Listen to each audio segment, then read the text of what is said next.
everybody. CW here.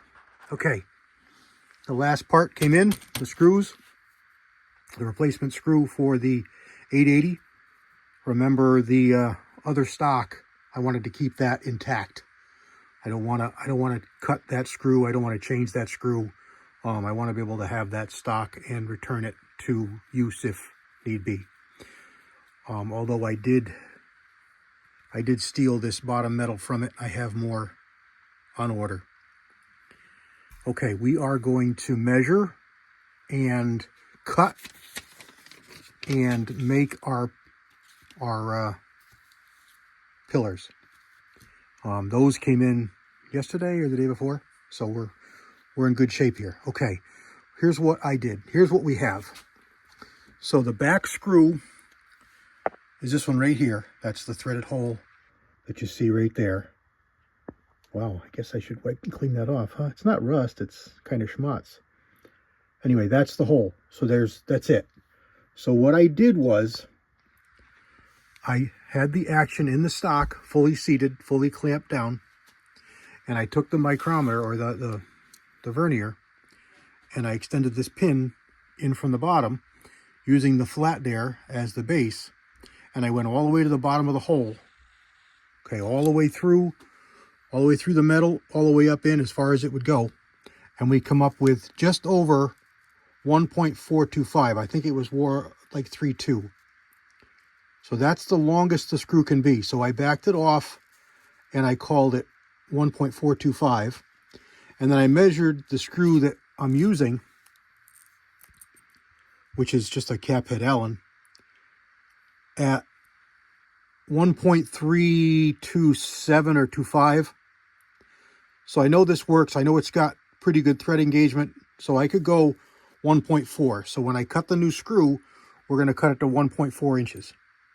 I did the exact same thing on the front main screw. What I'm using now is another Allen head cap screw. I believe this is 1 inch, but I measured from the bottom of the stock with the action in the stock, fully seated, fully pressed down hard, and I went all the way up inside that front post there, all the way up in until it stopped, wherever the threading stops. And I came up with, okay, I didn't write it down. It was just over 1 inch. So I decided 1 inch is just going to be good. It's going to give us plenty of thread engagement. There's probably a solid 1/4 inch of threads there.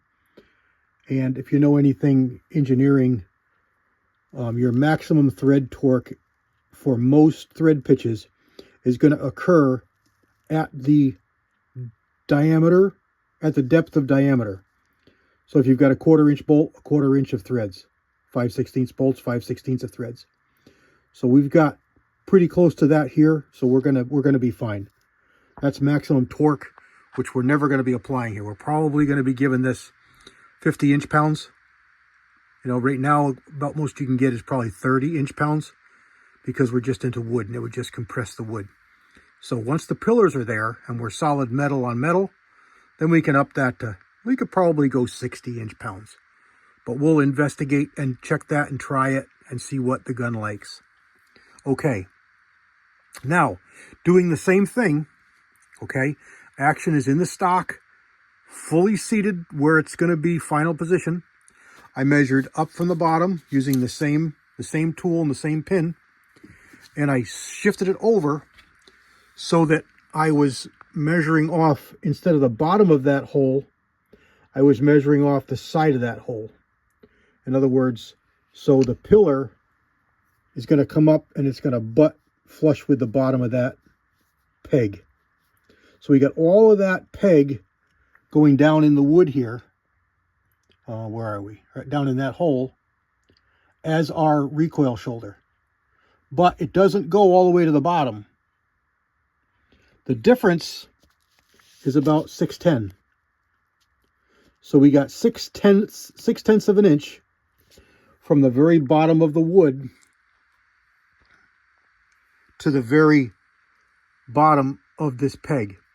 So that will allow the action to be totally seated in the wood stock and completely sitting, the pillar completely sitting on that at the same time. So completely seated in the wood stock and completely 100% sitting on top of that pillar. So when we put the screw through the whole thing and squeeze it, we're not compressing anything. We're just holding everything solid. So that's the measurement. So I'll probably back off that a few thousandths just to get some compression, but not much. So that's the length of the pillar that we're going to make for the front, the 5/16 pillar. The wood down in there, where are we here? I don't know if you can see it. I'm thinking that you can. All right, that wood is maybe 1/8 of an inch.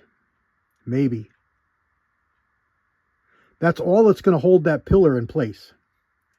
So that pillar is going to be standing in there, free floating, held by 1/8 of an inch of wood. So that's not good.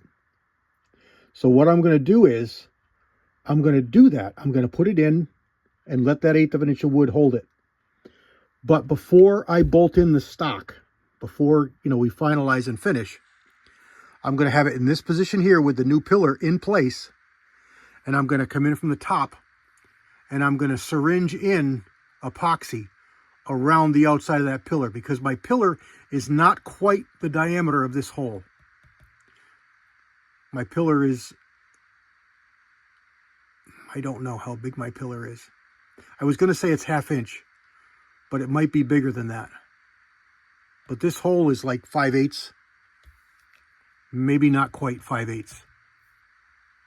It's a pretty big hole. The video is kind of deceiving. In any event, my pillar slides right in that hole. So there's room on the outside. So I'm going to fill the outside of that pillar right to the top of the pillar with epoxy. That will fully support that in that hole and it'll be perfect.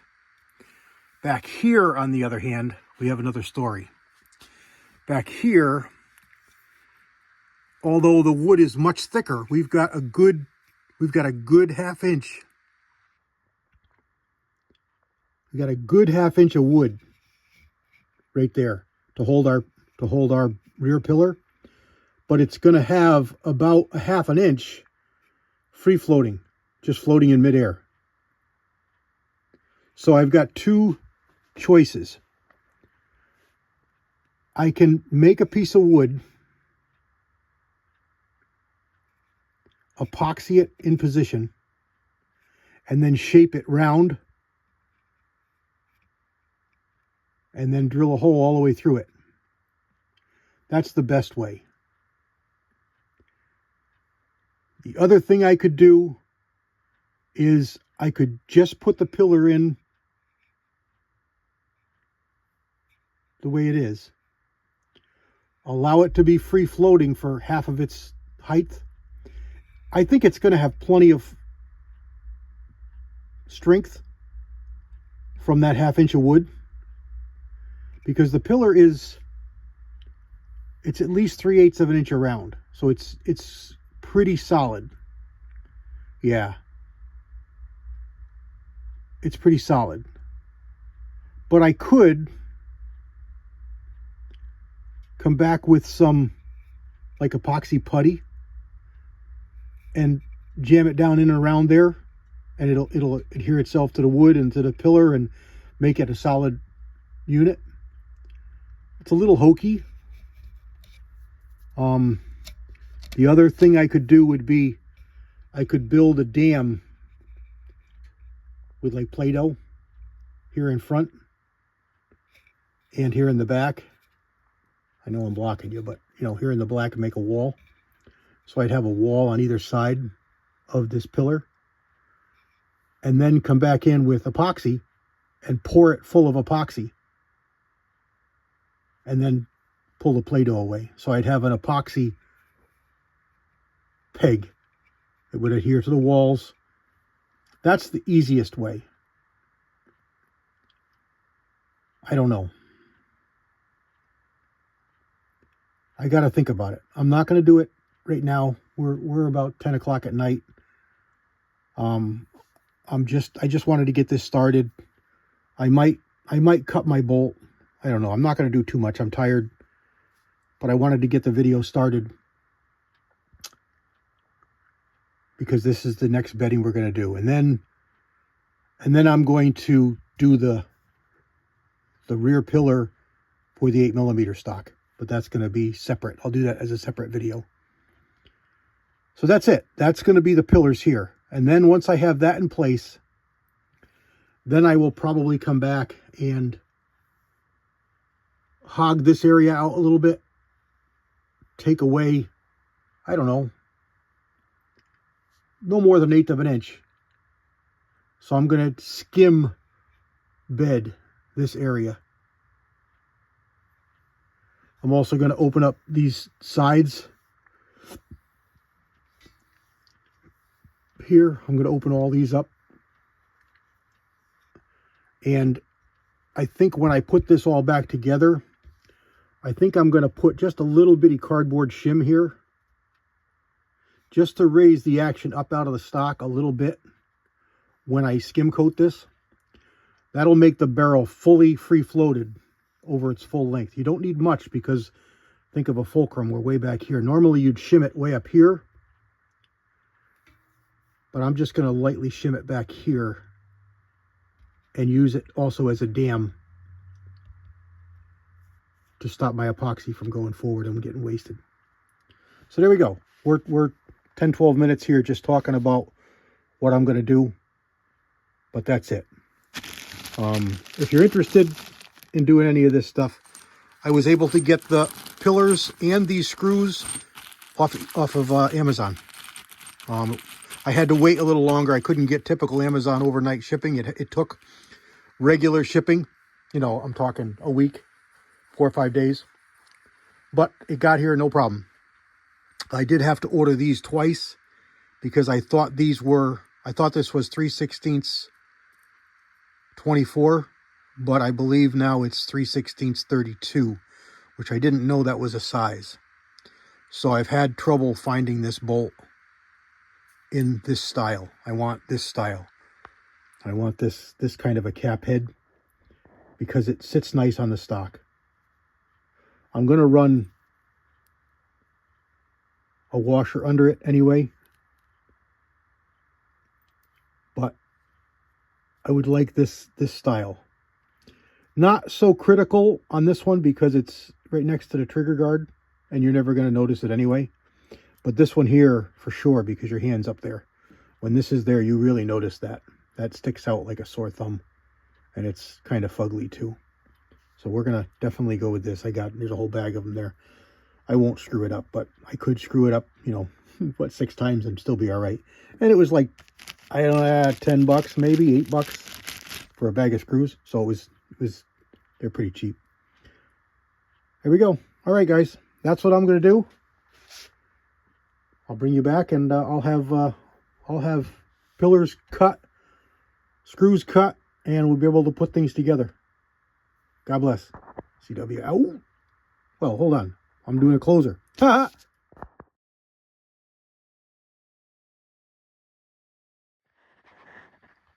Okay, I didn't wait.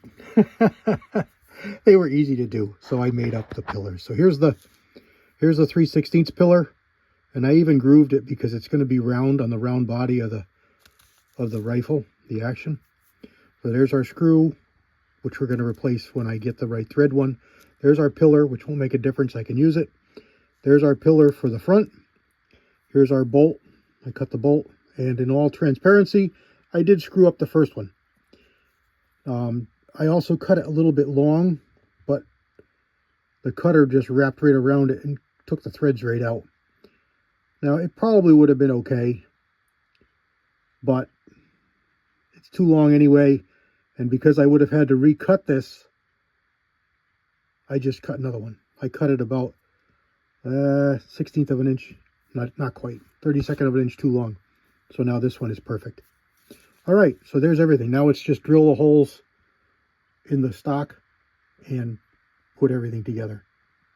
All right, we'll get back to it. Stand by. Okay, here's our action holes. opened up to a little over 3/8 for this one, a little under 3/8 for that one rather, and a little over 1/2 inch for this one. And just like that, boys and girls, we are pillar bedded.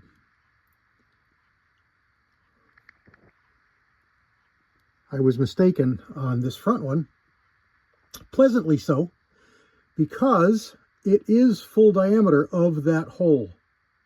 So there is no reason to go back in. It's fully supported and everything is fine. There is no problem with it. Let me pop it out of here and show you what the inside looks like. And here is the inside. This is the front pillar. See, it's full diameter. So there's no reason to go back in and worry about anything. That's fully supported, and that sits right down on like it's supposed to. And the rear one stands up just that high, and there's the groove in it to fit the receiver. So it's more than half in there, and being that it's just a 22, it's going to be fine. There's going to be no real stress on that. A lot of the guns don't even have this. They just have the front one. So I think we're going to be just fine. So there's the top side, and then there's the bottom side. And of course this one is recessed because you got a trigger guard that goes in there. This one is flush because it's not. And there we go. That's pillar bedding, just Boyd stock. And we just got to let it dry.